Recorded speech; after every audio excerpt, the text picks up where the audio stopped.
You really? Oh, okay. Well, that's cool. That's a cool name. Yeah, no problem.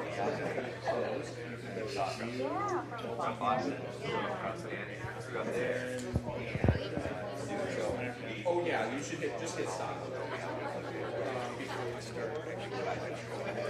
We're live streaming now. So both these things here should both say stop. Streaming and recording. Yeah, you can go ahead. Okay.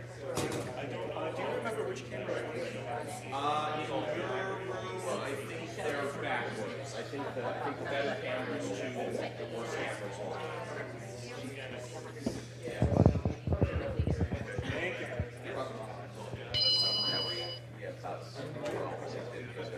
No. You still have 2 minutes.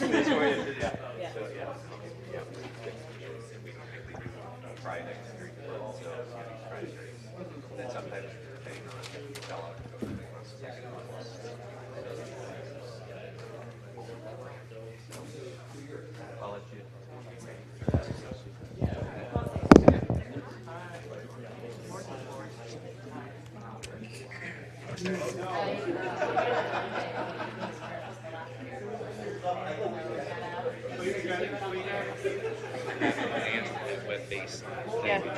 Get it? Okay. Yeah, I got it. All right. Yeah. All right, good. Great. So yeah, so I guess they have that all synced up so you can follow that. Yeah. And then it also has its own bell on it. Oh, okay. So, but I mean, it's something special. Yeah. Good morning, everyone. We're going to be starting in about a minute.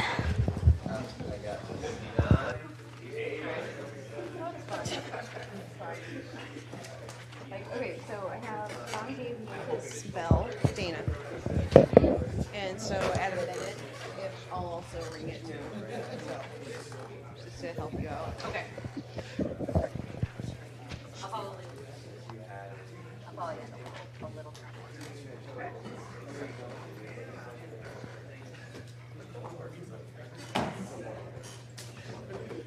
So I'm going to introduce myself and then.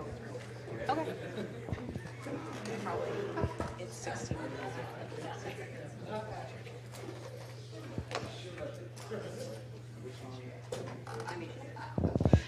All right. Hello, everyone. My name is Jackie Bauman. I am going to be moderating this paper session today. This is Dana. She's going to be doing our first paper, so I'm going to turn it over to her. Good morning, everyone, and welcome to my presentation on the study I did on power, vulnerability, and connection in the planetarium. For those who don't know, I'm Dana Thompson, Assistant Director at the Brown Planetarium on the campus of Ball State University. And I would just like to start with kind of how this topic came to me and its importance in our field.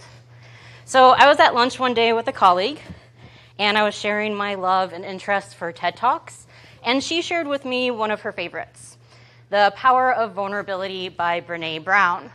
And so I watched the 20-minute video from Dr. Brown, but I wasn't really sure before I did what I would get out of it, especially given the title. So it didn't really seem like something that would interest me or that I would be able to relate to. But Brené Brown is really engaging, she's funny, and she has a lot of great messages based on the research that she's been doing for many, many years. And so basically, you should watch the video, but to summarize, she talks about how important vulnerability and self-worth are to making connections. And connecting with our audience is something that I think we all strive to do, making lasting and engaging presentations. So immediately after watching this talk, I jotted down the following questions. What makes you feel vulnerable when presenting to planetarium guests? What makes you feel powerful when presenting? And in what ways do you feel connected with your audience? And I was mostly looking at how people feel. What are the feelings behind our presentations, and how do those feelings affect it? So we talk a lot about the how-tos of presenting and engaging our audience, but we don't really talk about how our feelings make a big role or take up a big role in that. So really, kind of the research question is what factors affect how planetarium presenters feel, and what is the relationship between these? So I took these questions, and just those questions, I added another additional comments field on an online survey with Google Forms, and I posted it to DOML and the Dome Dialogues, and they were all open response. I didn't ask for any information on gender. That wasn't something I was interested at this point, okay? So I created the survey and advertised it, gathered responses, did a bunch of other steps in between, and then did a review of the significant literature. And I wrote an article for the September issue of the Planetarian. So this is to summarize that article. So what were the results? So 63 people responded, which I thought was a pretty good response for that survey. And I'm going to go through the answers one by one, and then I'm going to try to connect them all at the end, okay? So let's start with the first question. What makes you feel vulnerable when presenting? What do you think the top answers were? What is it?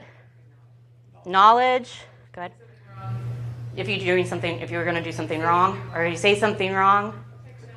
Technology. Was there another one? Technology. Anything else? Feeling welcome and things running smoothly.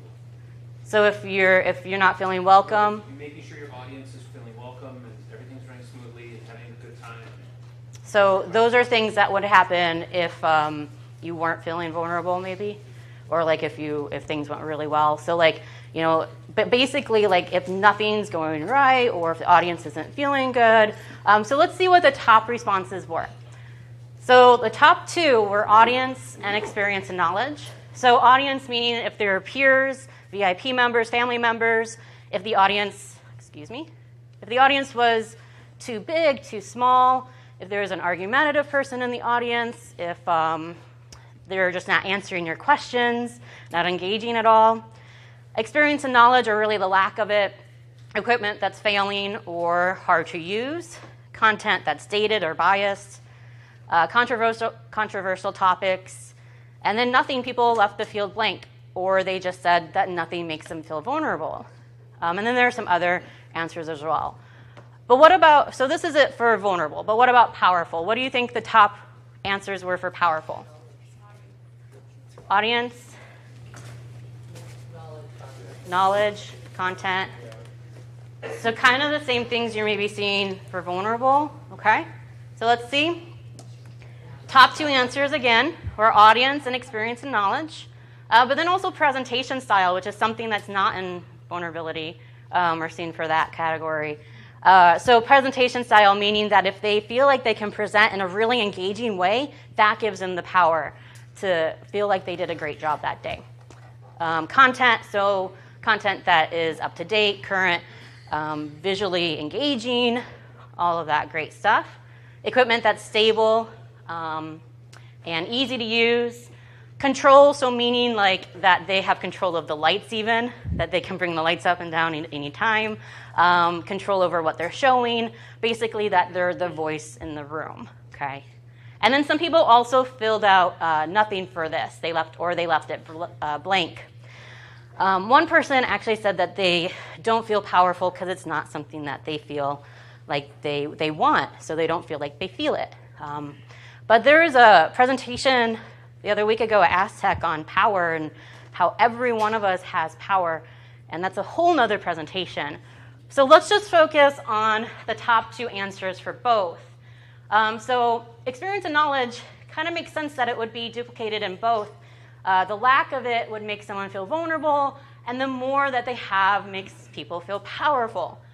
But what about audience? Audience is kind of relatively unpredictable. So think about that. Audience has the ability to make us feel vulnerable, but also powerful. And vulnerability can precede the feelings that are brought out in the presentation process. So basically, vulnerability is an important step. It's not a negative characteristic. It's something that can actually help us in our presentations, and more on that later. So it brings out feelings, especially ones like connection. So in what ways do you feel connected with your audience? The responses were broken down into 2 major themes. Verbal, nonverbal feedback, so the oohs and ahs, the answers to the questions, asking questions throughout the presentation, feeling comfortable to do that from the audience, made the presenter feel connected, and shared experiences. So what I kind of labeled as togetherness in space, that we're all on the same Earth in our vast universe together, that we live underneath the same sky, and then also shared background or interests. So we're interested in astronomy, and they likely are too because they're coming to an astronomy talk. Just to back up really quick, audience under power also talks about our influence on the audience, so not just how they're reacting, their verbal or nonverbal feedback, but how we can influence them as well, so that they're leaving the presentation with new knowledge, they're changed after seeing your show. Okay. All right, so what does the literature say on this?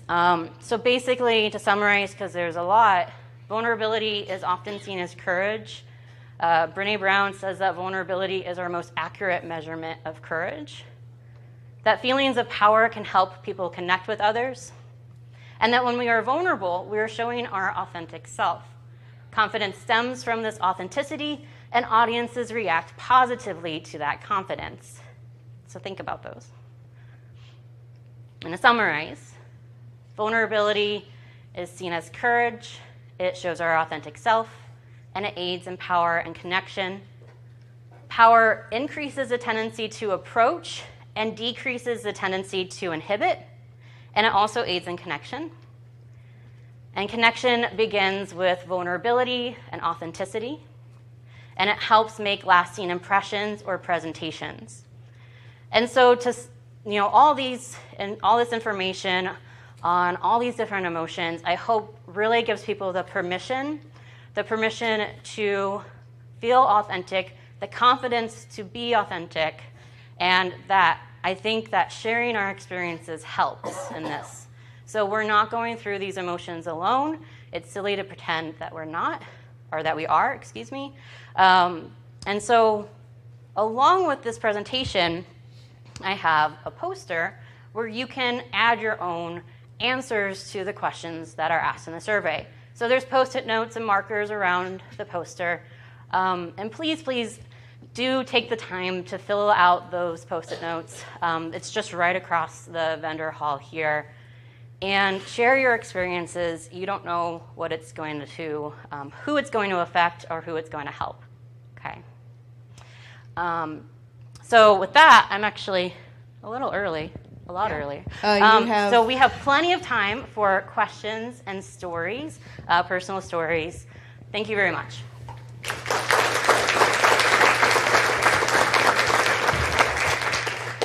And if you are a graph person, there you go. I didn't want to put that up because that's a lot of information to take in. So. 2 questions. Sorry. Is it not on? Okay. Test 1, 2. I can probably get the room without the microphone, But I think Tom might want it. Test. yeah. Okay. Okay. So this is interesting. I wonder if when you did your analysis on both powerful and vulnerable, did you, and I don't even know where you get this information, presumably in some sort of psychology source, but did you try to,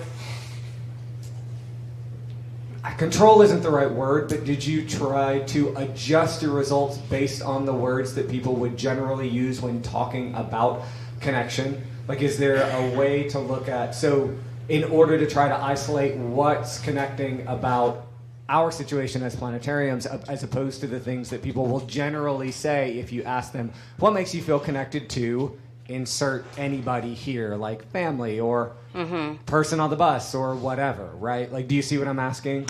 Not quite.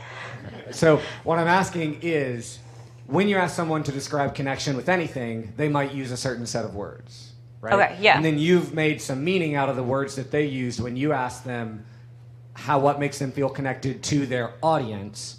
So can you look at what makes it unique in our situation by considering what words people normally use to just talk about connection with anyone in general? Do you see what I'm...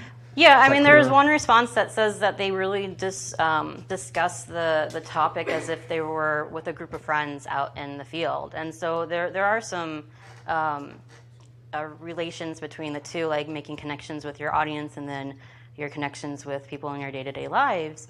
But I think a lot of the answers were more specifically about audience reaction, and then also how they kind of felt just connected with them in general. So like, I think, the shared experiences,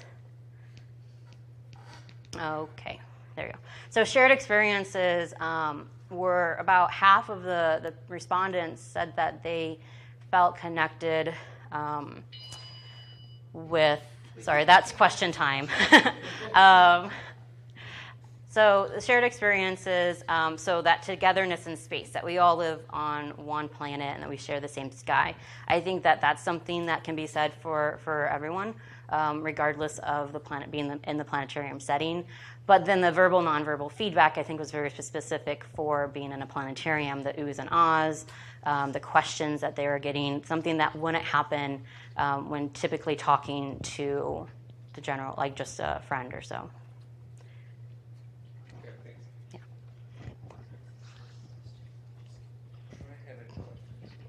I think Jackie's going to someone. Okay, yeah, Tom. Yeah, so I can repeat the question. okay, so how did the respondents to the survey, how do you see the use of humor woven into these? Oh yeah, one of the things that came up with the connection question were laughter. So the laughter, if they can laugh at someone's jokes. So laughter was a big part of that. Yeah. Is that what you were asking? Yeah, and I'm kind of curious how that humor was presented as well. Whether, Go ahead. okay, so I wondered how the humor was actually, if you could get that from the survey, how the humor was woven in. Was it self-deprecating, mildly so, or was it, exactly how it was used to make connections and how it was used to give some impact to the material being presented. I think that's a great follow-up question for another survey, but the answers that I did get didn't elaborate on it. Oh. It was just basically saying that their humor was accepted well from the audience. Mm-hmm. Yeah, great point. Thank you. All right. Unfortunately, we are out of time. So, everyone, thank you, Dana. Yep, thank you.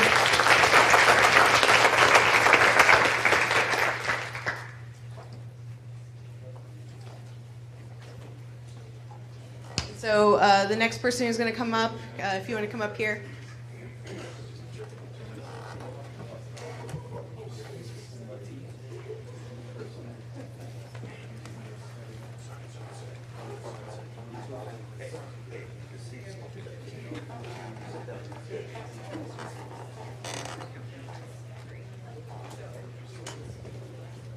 Check. These are on now.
Huh?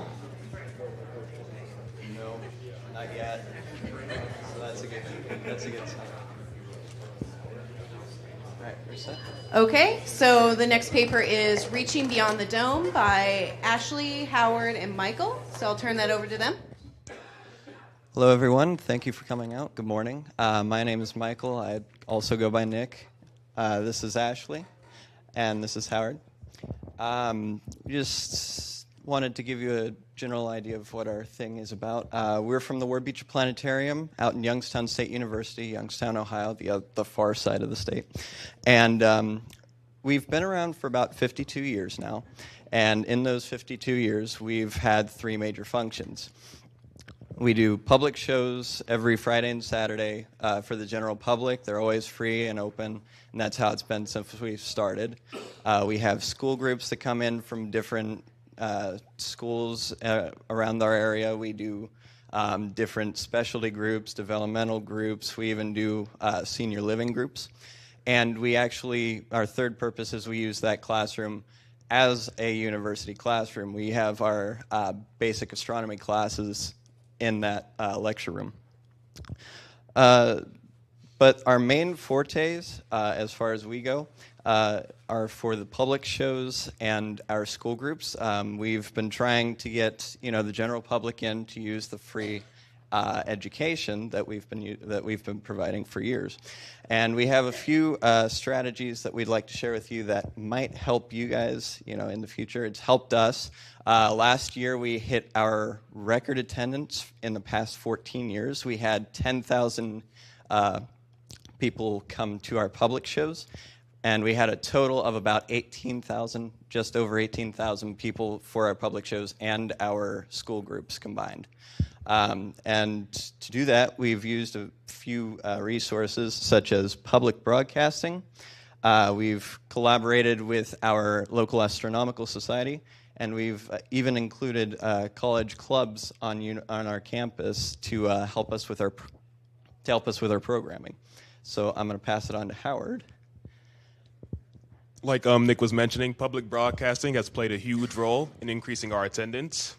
And 2 things that have really helped are faculty announcements over local television networks and radio stations.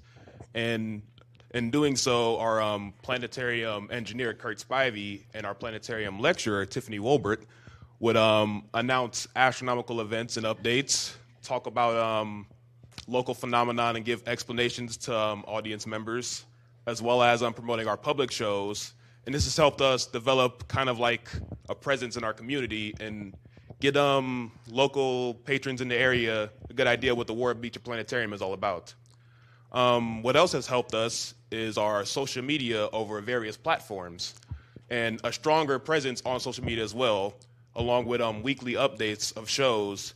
And we also have used various features to get an idea of how many patrons will attend based on them marking themselves as interested or attending our shows. While those numbers aren't accurate to gauge how many people will come through, it'll give us a good sense of how many to expect for our show so we can accommodate accordingly and address either a smaller audience or a much larger audience. And I'm going to turn it back over to Nick. Now, our public broadcasting isn't the only thing that we've used. We have tried to better our relation with our local astronomical society. We have the Mahoning Valley Astronomical Society in our area. Unfortunately, the picture didn't transfer, but it was a group shot. It's about 30 or so people, and that number has risen in the past few years. But we have done a few different events with them to get ourselves out there. We've tried to collaborate. We've recently made a few flyers for them to advertise local star parties where the public's just able to come out, use a telescope, see what's in the night sky. We try to have those, regularly, but weather recording. We have 2 public shows every year. We have So You Want to Buy a Telescope, that is before the holiday season. So if people want to go out, they want to figure out what their budget can afford them, what kind of tech they can get, they can come out and talk about that kind of technology. And then So You Bought a Telescope, which is after the holiday season, telling you how to use the stuff that you got from the holidays. The last major event that we did with them as well was the 2017 Great American Eclipse. We were not in the path of totality, unfortunately. However, we were able to work with them to see what we could see. They brought out a bunch of solar scopes. They helped us out with activities such as like getting different programs together, show people how the eclipse looked from, from outside of Earth's perspective, where the path was, different fun things you could do. I think we had pinhole projectors as well. We had coloring sheets, stuff like that. Just fun activities for everyone to, participate with. However, they are not attached to Youngstown State University, which makes it a little bit difficult to collaborate with them on a regular basis. However, we do try to tie in with our collegiate clubs to make in that filler. And I'll give it back to Ashley. So we collaborate with 2 different collegiate clubs at YSU. The first being the Society of Physics Students, which is YSU's only group dedicated to the physics and astronomy majors, and anyone that has a interest for the field. The first thing we do, we work together on outreach. So we have an event called Silly Science Sunday, which brings together the entire Youngstown community. Over 2,500 people attend that annually. We work with them to have all kinds of demos. We have made comets. We've shown kids how asteroids can impact the surface of the moon and how that leaves craters behind. We've had all kinds of different demos. Like last year, we did have a comet making demo. This year, we had the scientific method. We introduced how you can learn different scientific techniques, try to figure out how things work to get their minds going. The Society of Physics Students also offers a future with the planetarium field. These Society of Physics Students members are future astronomers, they're future planetarians, and we've built and forged a connection with them. We've actually had an increase in people that are interested in working in the planetarium. About 5 or 6 people walked up to us and said, are you guys hiring? Do you guys want more student workers? Which is absolutely incredible to have that level of outreach and support. And we have a picture here of Silly Science Sunday. We're demonstrating awesome concepts there. And recently, we've also collaborated with Room of Requirement, which is Youngstown's local nerd club. They cater to the fans of Harry Potter and other nerd interests. They actually helped us come up with one of our most popular shows called Wizarding Weekend. So if you guys are fans of Harry Potter, it's an excellent show. We have people come in costume for the wizarding world. We show them the connection to the night sky. J.K. Rowling pulled a lot of her inspiration from the stars, and we show guests that connection. People come in costume like this girl here. She was having an excellent time. She looked like she was really having fun there. But it brings together people from all different walks. We're not bound by just the confines of strictly physics and astronomy. We can reach beyond and divulge into different fantasy worlds, different activities. It's really, really awesome. And with that, does anyone have any questions? I have one. And that is, I see that you're using social media. I see that you're using social media to reach out to the community. Then that's something I'm just sort of breaking into. I'm doing a Facebook page, but that's literally it. I'm not doing Instagram yet, although my understanding is that's sort of the place to be. Do you have someone that's dedicated to doing that? I mean, dedicated as in that's solely what they do? Somebody, say, in the physics department that's handling it for both the department and the planetarium? Or who do you have doing it? And sort of, if you can touch on it, how do they go about that? Yeah, sure. So we actually have our administrative assistant for the physics and astronomy department. She runs our Twitter and our Facebook. The planetarium engineer and our lecturer, Tiffany, they actually do Facebook posts. We students, we do like the Snapchat and the Instagram. So it's divided out, so.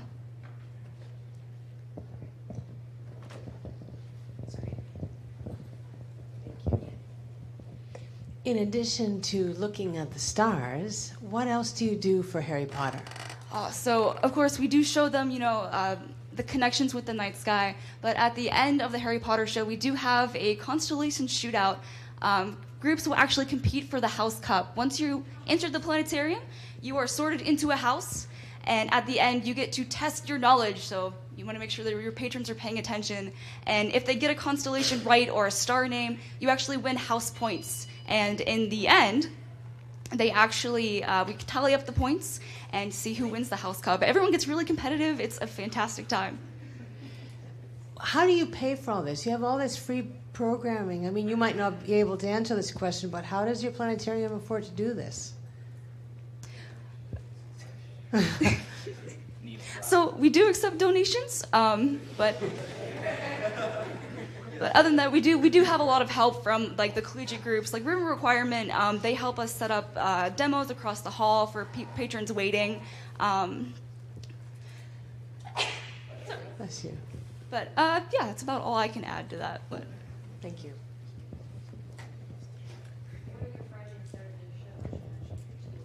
So we actually have Friday and question? Saturday. Repeat the question. Yeah. Sorry about Okay, that. so the question was, what shows do we have on Fridays and Saturdays? So we have two. We have two general shows. Our 8 p.m. shows are on Friday and Saturday. That's just a general, regular astronomy talk. We usually have a pre-recorded show or some predetermined program. And if it's a short enough video or program, we follow that up with an abbreviated star talk. We also do a show on Saturday at 2 p.m. that's geared more for younger viewers, more of a family show. So we try to cater to both, higher learning and, more rudimentary knowledge of astronomy. But we're trying to integrate different fields of science as well into our planetarium. go ahead. Do you have any copyright challenges with the Harry Potter imagery? Yeah, so recently we did want to stray away from calling it Harry Potter Weekend. We are calling it Wizarding Weekend just to avoid any conflict there. So That is the time. So thank you, everyone.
All right, so before we start, everyone, make sure asking for questions, you raise your hand and let me come over to you. So, just so that they can get all the recordings. So just making sure so we can keep it a little bit more organized.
All right, so we are going to be starting the next paper. It's called Win-Win Partnering with Local Interactive Media Students with Renee Kerrigan. So I'll let her take it on.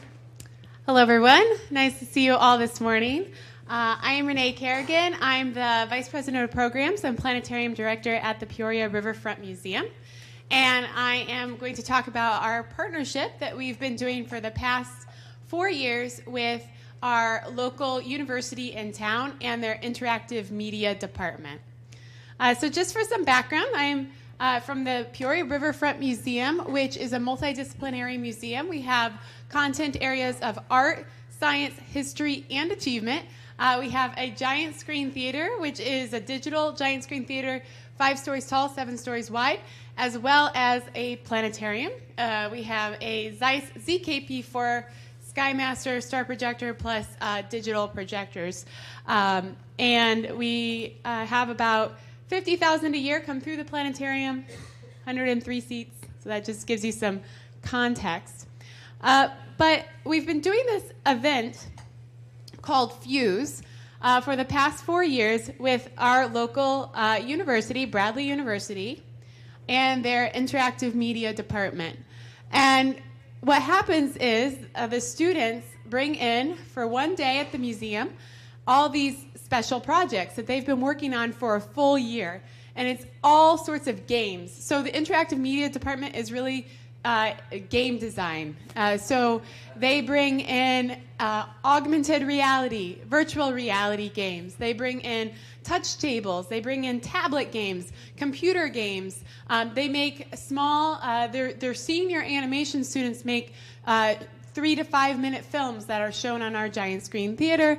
And we've just added the planetarium. For the past 2 years, we've been adding the planetarium to the event. So sophomore animation students make short animation films for our planetarium as well. So it's a full day of programming that really has a huge variety of content, and this just gives you a little bit of a sense of all the types of games and interactive activities that the students bring to the museum for one day. It is also a free day at the museum. So that means all of our galleries are free, which helps. So the event draws people, and then that of course, helps draw people. So we have about triple the attendance of our typical Saturday at this time of the year on this day. We have usually about 1,500 people come through the museum, which is, like I said, it's about triple what usually would come through on a Saturday in May at the museum. So as I mentioned, this event is a partnership with our museum and Bradley University. And how it started was about 4 years ago. The chair of the interactive media department came to the museum and really just had a request. They wanted to show their senior animation students films on our giant screen theater. We have a digital theater, so we can show pretty much anything. And we could have just treated it as a rental and said, sure, you pay us money, we'll show your films, done. But we were interested in deepening our connections with the community. At the time, our CEO was really interested in helping strengthen our community connections, and we've had a long partnership with Bradley University. Sheldon Schaefer still teaches for Bradley. The astronomy students come to the planetarium all semester long. We've had internships from the university. I'm a graduate. So we have had this partnership with different departments at the university for a long time, but never with the interactive media department. So in talking with them, we decided to try to make it bigger, not just have it a rental in the planetarium, but have it be have them do more programming, which led to the variety of programming that you saw in the video. And this is just some scenes from our giant screen theater where the films are shown. To prepare for the day, the museum, during the first year, museum leaders, and we've continued this, museum staff will go to the students' survey class they have. This is built now, it's built into the curriculum for the whole year, this event at the museum. So there's a class that all the students most of the students that are going to be involved with the day attend, and it goes across grade levels. And so we will go to that class, we'll talk about how to best talk to the general public. Many students haven't had an opportunity to do that before, talk about what sorts of experiences will work well. One of the best parts about this event, in my opinion, is that it is a student-led process. So the students propose interactive experiences, and then they are voted on by the other students, and then the faculty, of course, puts in their weight, and then proposals are decided to go forward or not. And if a student's proposal does not go forward, they join another team, and they work on another team's proposal. So the whole event is student-led. The students also are in charge of creating a website for the event, creating wayfinding for the event, they have like a student producer, they have somebody in charge of scheduling, they have somebody in charge of materials and ordering. So it really gives the students a lot of experience with running a big event and organizing sort of something much grander than they might have had a chance to do at school unless they're involved in some sort of collegiate club or something like that. They also, to make it easier on the museum, the students do all of the work for setting up. So the night before, they bring in all their material. We have, tables and chairs set up for our guests in a lot of these areas. They clear them all away with us directing them. They put up all their stuff. They work the whole day. And then at the end of the day, they take it all away. And then they put the museum back to the way it normally is. So that lessens the work on the museum.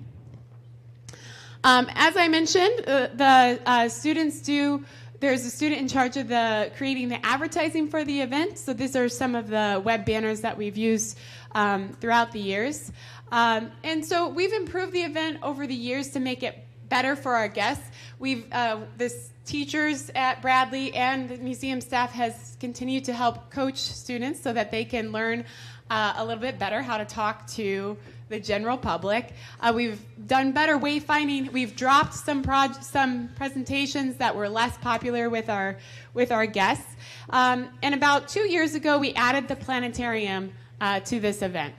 So we hadn't had the planetarium involved at the beginning because it seemed very foreign to these students. Of course, as anyone knows who's created content for a planetarium, the shapes that you have to make for animations in a planetarium are very different than if you were making a flat screen animation. So to get it started, I reached out to one of the teachers that were involved, and I asked him just to come to the planetarium so I could show him the technology. We talked about all of the options. I wondered if he was interested in having his students build 3D models for Uniview. Turned out that wasn't something he was interested in. So we decided just to have his sophomore students make like up to 2 minutes, that's the longest, animations for the dome. And the students come early in the semester to get a sense of the space, to see some content on the dome. Some of them have never been to a planetarium before. My coworker Jack takes them through the steps that he needs, to create, to put something on the dome. So, we get a set of images that we sequence and we encode into a movie. The audio has to be a separate track, all those sorts of things. So they come once to get a sense of the space. They work on their animations, and there's a free software called Dome Viewer that they use to preview it but outside of the dome. And then they come back one time to see their first drafts on the dome. That's the only time they get to do that. Then they make changes, and then they give their final product to us a little bit before the event. And so here's just some stills from the content that's been created for the planetarium. They're allowed to make anything they want, but we've told them that if they make something that's a little bit abstract, that we might be able to use it in our music and light shows. So some of the content that's been created by these students has worked its way into our regular programming, which has been great. So this program has been beneficial to the students that are involved, to Bradley University and the Peoria Riverfront Museum. To the students, they get to be involved in a big event that's totally outside of their schoolwork. I asked one of the professors what he thought one of the key benefits to the students was, and he said, when you're at school, you're doing a lot of student work that you know is going to be seen by the school and might not get seen outside of it. This is the one event they have in the year that they're doing something for the public, and so that changes the way that they do it. I'm going to run into my question time just a little bit. Okay. They also get to work with a team. They get to work with students from all ages. And they've identified that it's one of the draws to the program. Bradley actually won. This is the fastest growing department at the university, one of the fastest growing departments at the university. They've won awards for this program. The students are also presenting to community VIPs, to community business leaders, so they're presenting directly to their potential employers. The university sees it as a way to outreach into the community to help make them look better to the community, which is important.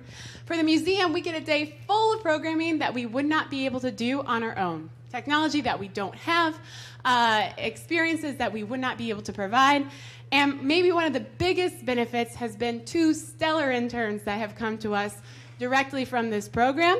We've never had interns from the animation department before, and we've had 2 that have been interested because of this program. So, if you think this is interesting, I hope you might reach out to your local university or college. Some of you are in universities and colleges. I think this is a program that could be replicated elsewhere, and I'd be more than happy to answer any questions that you have about it. Okay, Thank you. Does anybody have any questions?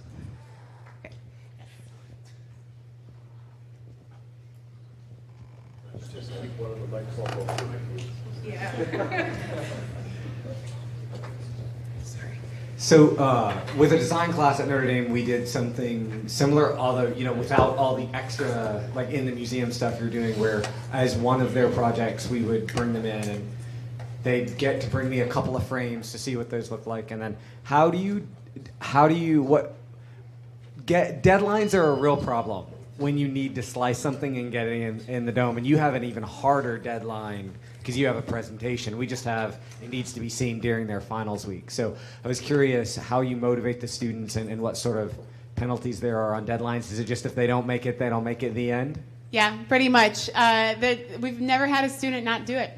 They know when it's going to be shown to the public, and it's so important to the school. It's a part of the curriculum plan for the whole year. It's a really important event to the department. Do you just have them bring you hard drives? Yeah. All right, unfortunately, we don't have any more time for questions, so Come find thank me. you, Renee.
Okay, this is just a reminder. Make sure if you're going to ask questions at the end, you raise your hand. I'll run over to you. Okay.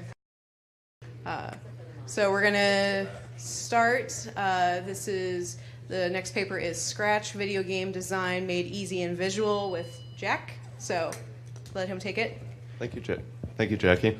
For those of you who don't know me, I'm Jack Dulesky. I work at Peoria Riverfront Museum with Renee Kerrigan. So if you have any questions about that whole FUSE program that she was just talking about, I can answer any questions you have about that as well. And if you have any questions about this, even better, because this is what I'm talking about.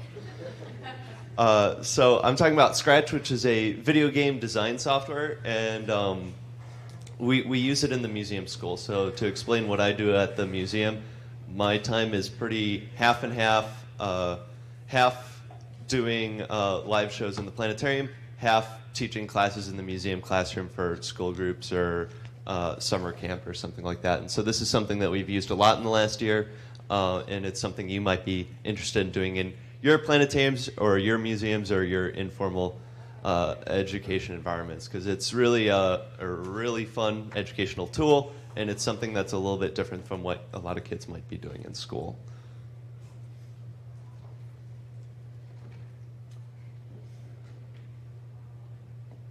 So I'm just going to get right into it. So what is Scratch? So Scratch, as I said, it's a video game design software. It's designed by the Lifelong Kindergarten Learning Lab at MIT. And this is an example of what the screen is. So something you'll notice is it's web-based. It's all online. It's all at scratch.mit.edu. And just to show you how it kind of works, we have kind of our preview of what's going to be going on the screen right here. We have the sprites and the different pieces of the game mechanics, and then we have the code over here. And here we have a sample game that I had set up. It's just a Space Invaders kind of thing. So you got the spaceship, you got the aliens, and you got and you can shoot lasers at the alien. We'll get into that a little bit. And it gets a little bit more complicated than that, and there's actually a lot of functionality to it. So it looks very simple. The first thing I'm going to point out to you is we have blocks of code right here instead of writing out the code. And so these blocks of code, they're very visual. They click together like Legos. Really easy for a kid of any age to get their hands on, but it can actually be very powerful, and there's a lot of depth to it. So it was designed for kids 8 to 16, but as I said, there's a lot of depth to it. When you see something that's got a little cartoon cat and these blocks of code, you are a little worried that it's for little kids, but really I've had students across the whole age group from elementary school to high school getting really excited about it, and as I said, it's really powerful. It's Turing complete, so if you're a power user, if you're an advanced user, you can pretty much do whatever you want with it. And if you're to go online to scratch.mit.edu, you can see people do some pretty incredible stuff, and it's like, why wouldn't you just make it on your computer using like real code? Why would you do it on Scratch? Well, just because they enjoy it. It's fun to tinker around with it. I've had fun just playing around with it, setting up my examples for students. And to talk a little bit more about why we would use Scratch instead of teaching a real computer programming language. Jack, why wouldn't you just teach Python or HTML or why wouldn't you teach them something that they would actually use someday? And so I would compare that to I have a little bit of experience learning computer programming. I have no computer programming background, really. I was a history major, and then I ended up in the planetarium. Really happy about that, but I don't have any computer programming background, so it was really easy for me to pick up, and it was really kind of an exciting challenge for me, so I was able to learn pretty quickly. I said I don't have any computer programming background. That's a lie. When I was like a fifth grader, I had my own experience learning computer programming in an informal education environment. I went to a summer camp where I learned Visual Basic for a couple of weeks. And it was really exciting. I got really excited about it. It was really cool. I felt like a hacker. This was a little while ago. I programmed it to make a little circle, and then I had a button where you could change the color of the circle. That was pretty exciting at the time. But here's the thing: is who teaches what computer programmers use Visual Basic these days? No one. It's obsolete. What's the point of learning all of the intricacies of this one language if 10 years from now nobody's going to use it? By the time they enter the workforce, they're not going to use it. So instead of getting hung up on these stumbling blocks of this really complicated code, why don't we just learn the concepts, learn how to create loops, learn what a variable is, and so on. And it's really, really great for that. So those visual blocks where it clicks together, if it clicks together, it'll work. And it doesn't compile, so you click something together and you can see on the screen if it works or not. You can see while you're clicking it together. And so that's a really powerful for working with these students is, they'll ask me if something works and I'm just do it. Tell me. You tell me if it works or not. So the way I think about like teaching a real computer programming language is what it kind of turns into, I think, is because the syntax is so important and making typos is such a big deal. It kind of turns into the teacher writing out what they want the students to write on the whiteboard, and then the whole class has to stop because one kid has a period instead of a comma or something like that. That is really, really important, but when you're just getting started, it's not so important. So removing those early stumbling blocks and just giving them results that they can be really excited about. And really, that's what it's really about. Why teach video game design? Because it's something that they get really excited about. That's my only bullet point for this sign. It's awesome. We're really involved in STEM education, and we're really involved in the entertaining side of education and getting kids excited about something. And so this is a great program for kids come in here, they show up to the first day of class, and they've got like a million ideas for what they want to do and what they want to get out of the class. And it's awesome to be able to take that excitement and just turn it around right away. I don't have to gauge their expectations. I don't have to be like, no, we're actually going to do something else for like 3 weeks. You can just get a real great turnaround, and they can really see the results of that. So I'm just going to run you real quick through like what a lesson plan is. It's really, really versatile, but the way we've been generally doing it is a 4-week class, an after-school class that meets once a week.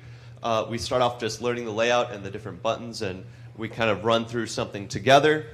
And then the second week, we take that, the idea is we have a very simple functioning game the first week, and then the second week, we make it a little bit more complicated. We add variables, we add more instances, or clones as they call it in this, and we add some variables that kind of change, and you can add some difficulty to it. And then week 3 and week 4, they can kind of take what we started with and use that as kind of their framework for making their own game and doing their own thing. And so just as a quick example, if you go into the Scratch website, they have one of their examples that you can get started with is a catch game. So this is a little cat. He runs around. You can, with the arrow keys, you can make him run left or right, and he catches apples that are falling from the sky. And you get points for catching apples. It's that simple. And the way I really think about it is, okay, we want them to think about just what they want to do and how do you accomplish that and how do you think like a computer programmer. And so one of the ways I do that is each week we kind of have a functioning game, and then each week you make it a little bit more complicated. So, I guess we would do this all in the first week.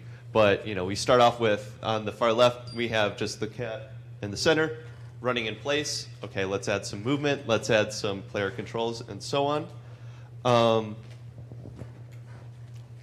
Let's skip that. I also sometimes add challenges. So here we have a bunch of question marks. What do we want to go in that box right there? And then they'll guess, and I'll say, well, type it in. You tell me if it works or not, and if it doesn't work, try something else. That's it. That's all there is to it.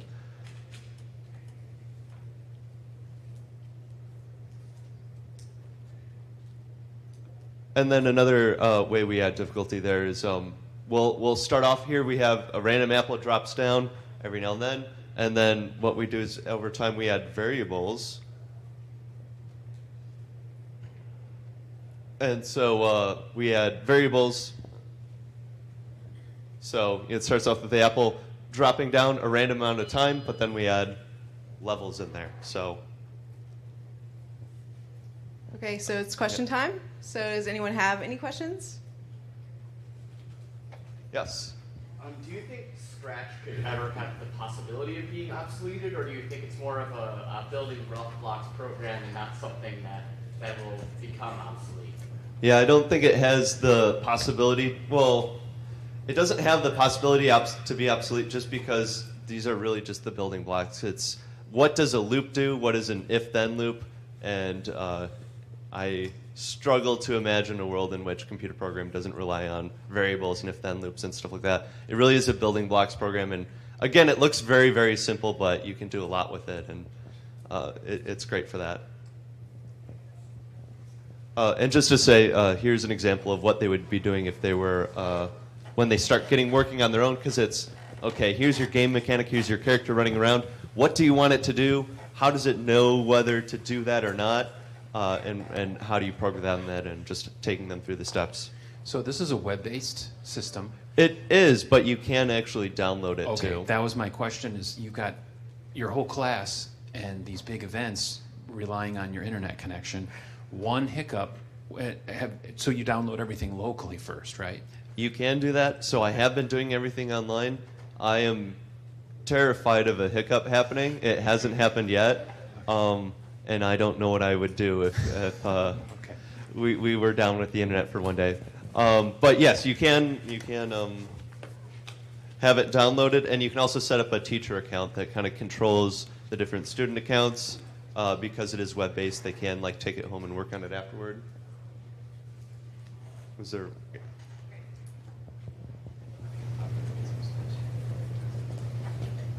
So can you download any sprite? Does it matter? Can you upload anything? Yeah, it's actually really, really versatile. So if I take you all the way back to the beginning.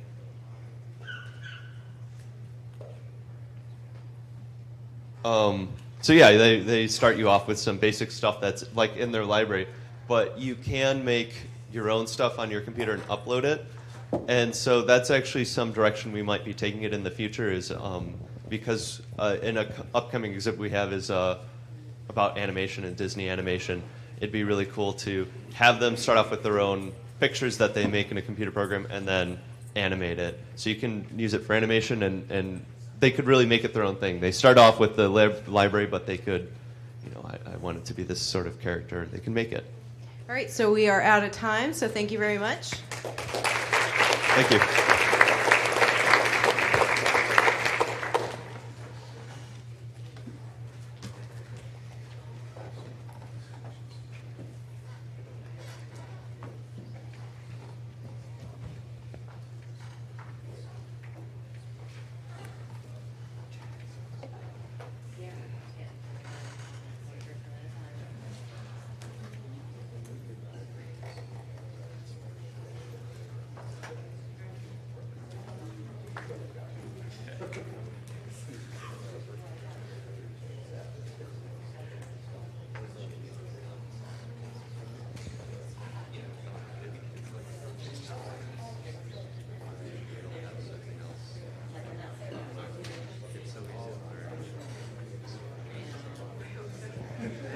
It's actually, that would. That's what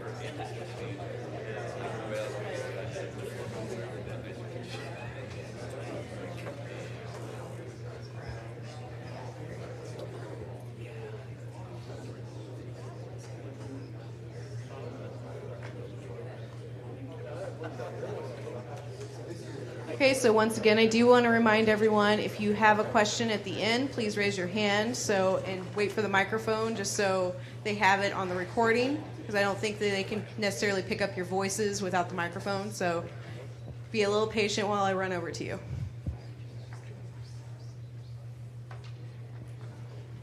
All right, so we are going to start the next session, Kepler's Third Law by Dale Smith. Good morning. Back in the Dark Ages, when I was talking with Johannes Kepler, he asked me to develop a planetarium exercise showing his third law. And I did that about 20 years ago when we were running off of the Minolta optomechanical projector. We developed an exercise whereby for both the inner and the outer planets, you'd measure periods and distances and could show Kepler's third law. And now that we've put in a side dome system, I have been waiting for an excuse to adapt this exercise to side dome. This term I'm doing an independent study with the high school son of one of our faculty members, and that gave me the excuse to develop the Kepler's third exercise for side dome.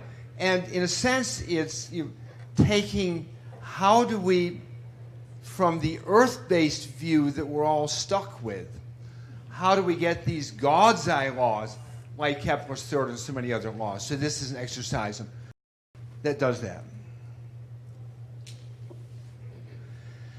So to measure periods and distance, I'm not going to do a class, I'm not going to give a quiz at the end, but we do need to be able to measure positions and times.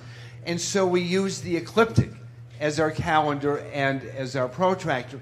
This image illustrates that. Now, for those of you who have side dome, you may recognize this. The image here is taken off the control screen, not off the dome, where it's not bright enough to easily get an image. And so with the ecliptic, let's see, I'll just talk. The ecliptic is the thin line in the middle that the sun is on, and then we can track planets along that. And with the grid set, side dome people recognize the grid set to fine. We can measure positions, so we can get separations between the planet and the sun for elongations or for quadratures. Dates are a little trickier, and those I tend to read off of the control screen. And so we use the ecliptic as a calendar. We have to get dates of conjunctions and quadratures. Quadrature is when an outer planet is 90 degrees away from the sun, as seen from the Earth. And then we also use the ecliptic as a protractor. We can read off ecliptic longitudes around the dates of conjunctions and around the dates of elongation. So geometry in 4 quick slides. For the inner planets, we want to measure the periods, so we measure the date and the ecliptic longitude of 2 successive conjunctions, and then go through some geometry as illustrated here. There's not a quiz at the end, and derive the period. We also need to get to orbit radius. That's pretty easy. We set up a right triangle. We measure the angle of maximum elongation of the planet from the sun, go through the geometry, and now it comes to orbit radius in AUs. Then for the outer planets, we need to do the same thing. It's more difficult. For the outer planets, for the period, we again take 2 successive conjunctions, measure the date and the ecliptic longitude at those 2 conjunctions as shown in the drawing here, and then go through a bunch of computational geometric steps to get to the period. And the toughest thing for the outer planets is to get the radius of the orbit. And we take the date of quadrature, before and after conjunctions. Quadrature, again, is when the outer planet is 90 degrees away from the sun. And that's the geometric equivalent of an inner planet being at maximum elongation. And so we measure the dates of quadrature before and after a couple of conjunctions, go through a whole bunch of complicated geometry that doesn't appear here but will appear in the proceedings for those who are interested. And that gives us the orbit radius in AUs. And so there's a packet we give to the students. These are some sample pages from lots and lots of explanation. All the stuff I've skipped over here. Data taking pages in the lower left. And then we guide them through the computations with the scheme similar to the one shown on the right. There's an instructor's packet that has all the details of how to do this, and all that's in the proceedings text with hints for setting up the side dome favors. You've got to be really well prepared in getting the dates, or the ranges of dates at which you do your measurements, and the proceedings text has hints on them. All of those, and getting dates that are around the times of conjunctions, maximum elongations, and quadratures. You got, as the instructor, you need to be really well prepared for this, or it descends into chaos. It needs 2 class periods, 1 class period for the inner planets, 1 class period for the outer planets. The students need to have the student guide ahead of time so they come in well prepared. And some of the results, p squared actually does equal a cubed, more or less. And I've got columns here for a period and radius and p squared and r cubed, and the real value is off to the right. But in the p squared equals r cubed columns, you can see that for Mercury, Mars, and Jupiter, things came out really well. Very, very close. Mercury presented some challenges, and I realized later what happened. We had happened, in choosing dates to measure Mercury, happened to pick dates near its most maximum elongation when it's 28 degrees away from the sun rather than the average of 23. And so that's why r cubed comes out significantly bigger than p squared for Mercury. A better choice of measuring dates could equalize that out. Saturn presented some real challenges. You see the numbers at the bottom of that. R cubed is a lot bigger than p squared.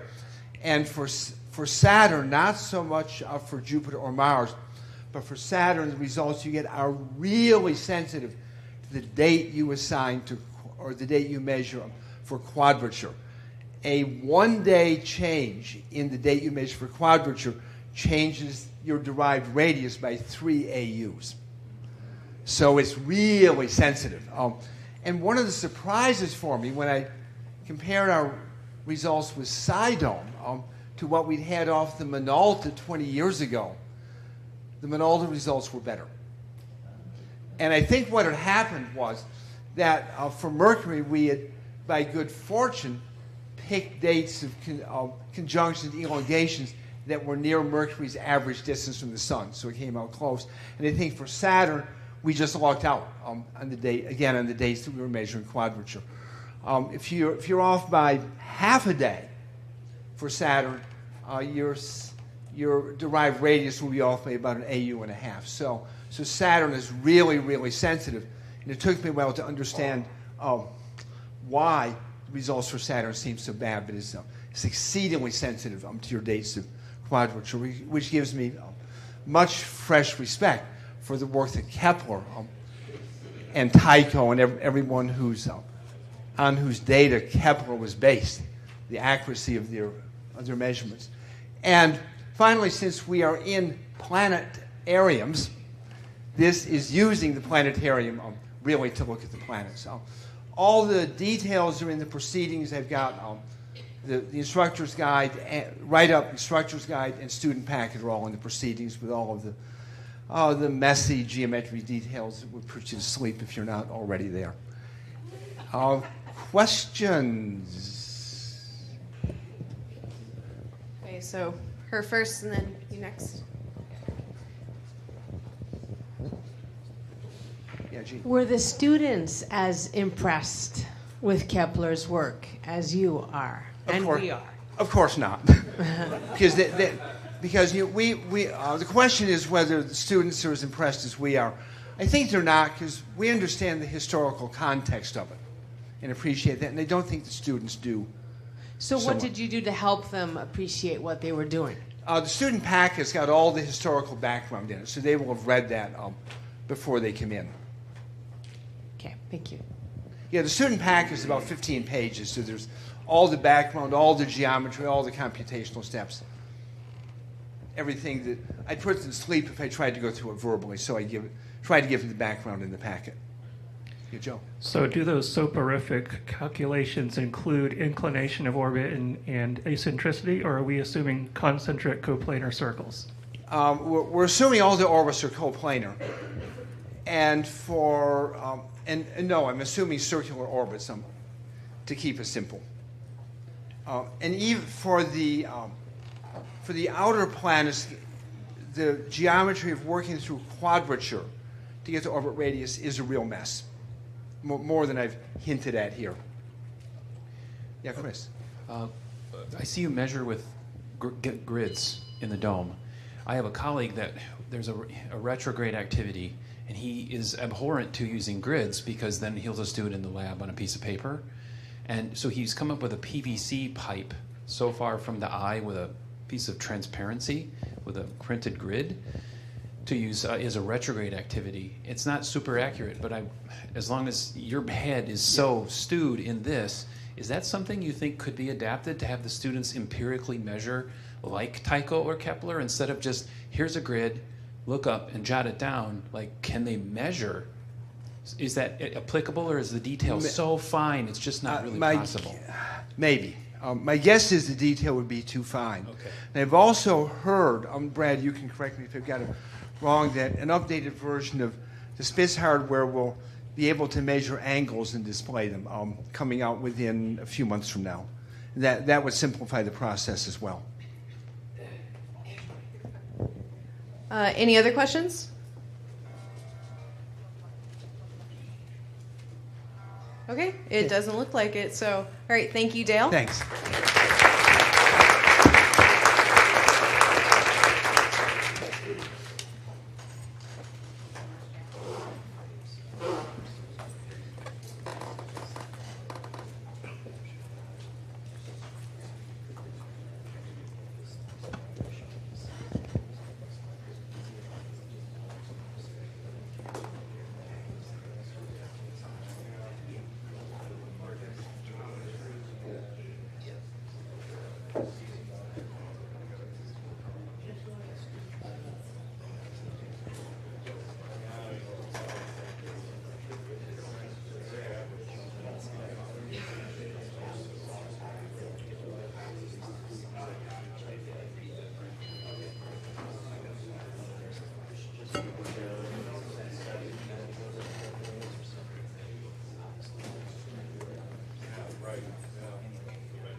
So we need to wait to start? Yeah. Okay, that's fair.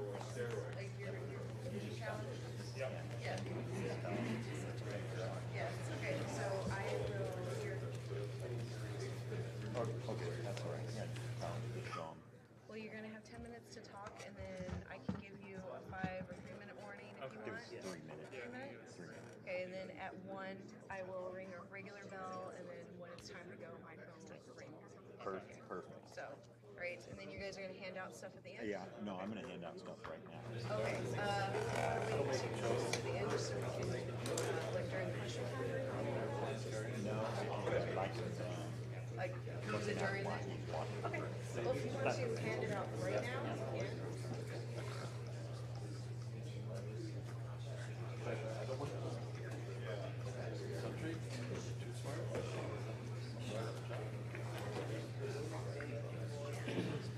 Do you need help? Do you want me to? Okay. I just had this where I needed it to go. Okay, great. Okay, so we have 40 seconds before you can start.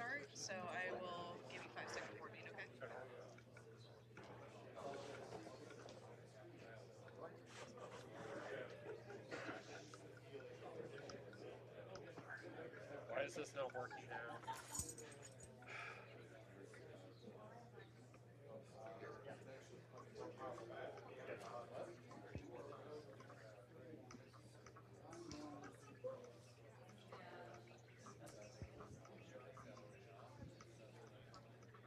All right, 5 seconds.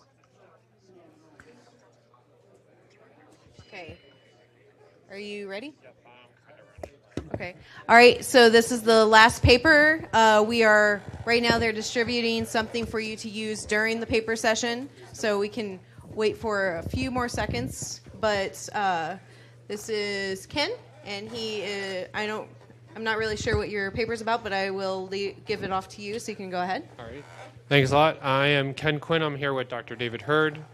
We produced another book again with NASA called Understanding Small Worlds. He's my token silent. I'm his token blind guy. Walk you through the book a little bit, and then we'll get a little more depth into it. Yeah, that'd be good. We start out with the Oort cloud. Also, just a small housekeeping note. All the tactiles in the book are not to scale by size or distance. Then we have our comet. Yep.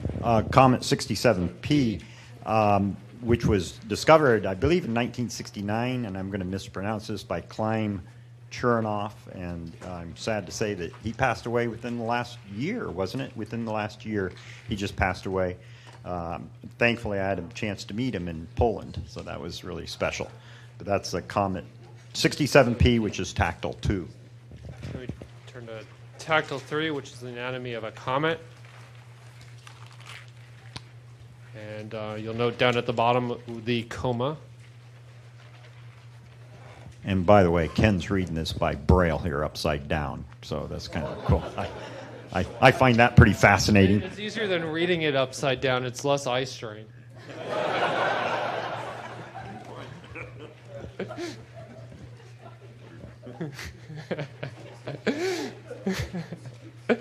Then we have our solar. I have to work with this guy.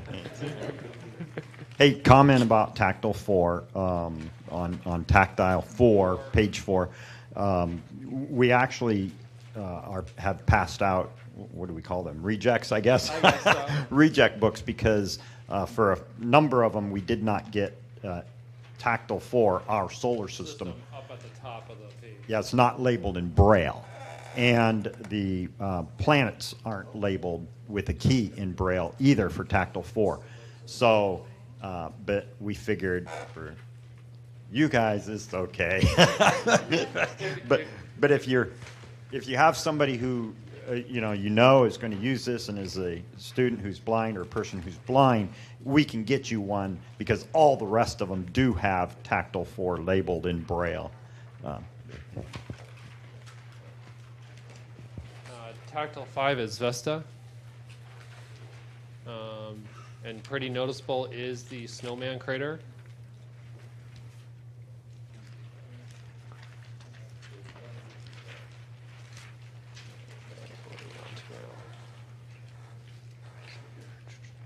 Series right here.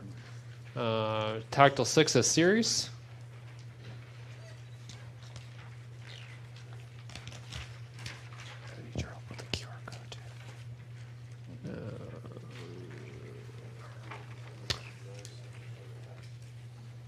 And then to our nice little debated planet of Pluto. Is she a planet or is she? I want to stop there just for a minute. Tactile 7 is kind of fun because we're in Michigan doing a workshop for people who are blind, and so I was having them explore Pluto. I said, "Do you see any interesting shapes on Pluto?" And somebody from the back room shouts out, "Yeah, there's kind of something that looks like a heart at the bottom of Pluto." I said, "Oh!" So that was really neat seeing that they could see that.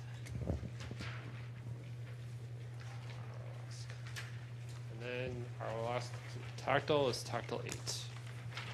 Here are the moons of Mars. Okay, and what to scale? Which one's the top one? Let's see. Let me turn it over here so I can read it. That one's a little bit difficult to do upside down. top ones are scale by size. The bottom ones are scale to distance. Phobos and Deimos. Okay. If you have a phone that has a QR code reader on it, we'd encourage you to take it out at this time. Yeah, I'm going to need your help. Okay. So Ken's got his phone here. He's got a QR code reader. You can download those for free. Just Google QR code reader. How many of you have a QR reader on your phone right now? Okay, good number of you do. So you'll notice that on the front cover, on the lower right-hand corner, is a QR code. Before QR codes, we used to do everything in the text we would do in Braille. So the book was, about this thick. And then we got smarter and we started to do the text on CDs. And so that was expensive. So now we just put it all on a QR code. So are you ready? So he's gonna scan the QR code.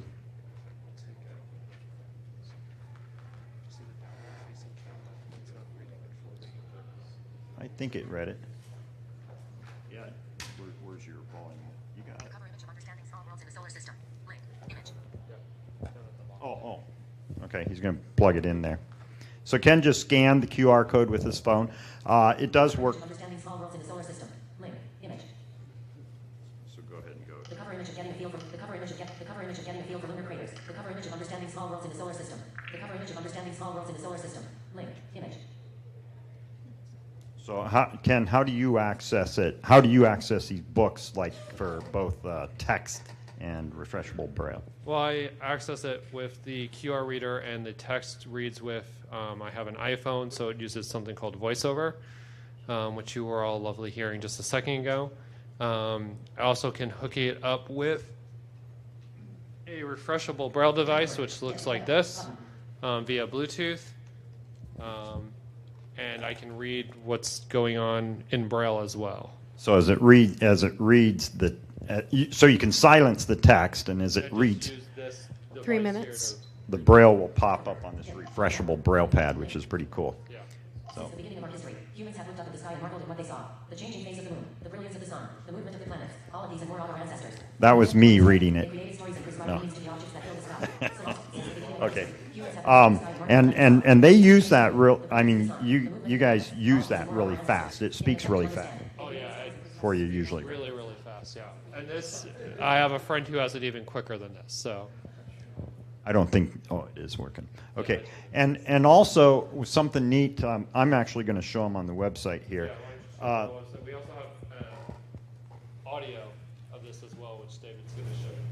So we did this in conjunction with SURVEY. SURVEY is the Solar System Exploration Research Virtual Institute, run out of NASA Ames, and they help fund and support us with these books. And if you just Google SURVEY tactile books, you'll come up to this website, and it has all of our books on there. By the way, we redid our Getting a Feel for Lunar Craters books. I have a few of them with us. They too have a QR code now, so you can access all the text with the QR code. The Understanding Small Worlds is right here that you have in front of you. I do have some old Getting a Feel for Eclipses, and so if anybody wants a copy of that, I can get you a copy of that also. And we also have our Mars book that we have the text up there, but we don't have an audio. But if you just click again, you can access this through the QR code. But if you scroll down all the way to the bottom, you have the audio file. So I'm going to extending outward from Neptune's orbit and generally in the same plane of the planets, also contains many small bodies, including those of short-period comet. So just that gives you a taste of the professionally recorded audio file on there, as opposed to what he was reading it with, which is called what? Which is called VoiceOver. VoiceOver, okay. So there is a professional recording of it that you can access through all these books also.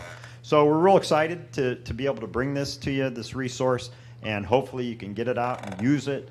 And what else do we need to say? I think that's everything. So we'll open up to questions. Okay, does anybody have any questions? right, let me go to the back and then I'll come back to the front.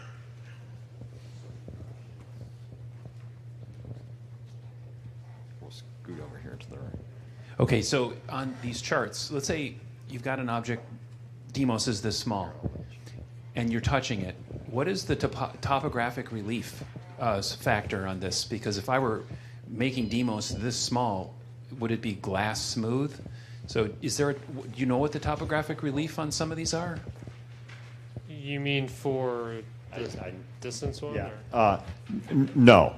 No, we don't, because no, we're not so concerned with that. Okay? What we do, we really highly exaggerate everything, because tactily you don't have the acuity that you do in some other forms. Okay? So what we've done here is we've highly exaggerated to no scale. Okay? And I think that's what you're asking, right? Mountains on Comet 67P was like scary. Exactly. On purpose, because what we do with our products, right there, yeah. And Ken has it out right there. He went to it. So like those mountains are highly exaggerated because we want to get the point across that there are some high regions and low regions on the comet itself, the mountainous regions over there on the right, and so they are extremely exaggerated on purpose. So okay. if you were to have 67P this size and you move your fingers across, it might be so smooth you can miss everything. Correct. Okay. Yeah, you got it. Good question, though. So, and I'm glad you mentioned that, and we should probably mention that in the text somewhere. I mean, we mention often not to scale by size, not to scale by distance, but I don't think we've ever mentioned not to scale by relief. That's a good point. What are some plans in the future for upcoming science missions like the NASA InSight rovers and the other satellites and other things that are being produced? What are some other tactile things that you may produce in the future? Well, do you know any, Ken? Not that I know. No. Actually, yeah, they're right. Oh, right now we have one called Understanding Ocean Worlds, which is in the works, which will explore ocean worlds in our solar system, and the James Webb Telescope, which ours truly, Jacob Salas, is going to be working on right here up front. So, David, do you want to explain to them how you make those? Because I know from past time you've explained a little bit how you made these things. Can you do that? Yeah. Are we out of time? Yeah, this is the last one. 30 seconds. Basically, we hand design them, and that's why they're so detail oriented. We put them in a vacuum heat machine, put them onto the plastic, and then yours truly here goes over them with fine-tooth comb, and then we produce them and slap them out and give them to you guys. So it's a yeah. It's a totally done by hand. We do it by a graphic designer with different masters, glass, and then put it onto this. Whatever we can get our hands on. Yeah. And our goal is to make them feel like they look. Okay, so our goal is to get them to feel like they look. So there is other tactile stuff out there where, like for Comet 67P, for example, they may just outline the outline of the comet itself, but not really have any relief, just have different textures in there. But our goal is to try to make them feel like they look, and that's something that sets ours apart, which they serve two different purposes, but yeah. All right, well, thank you very much. That's the end of our paper session.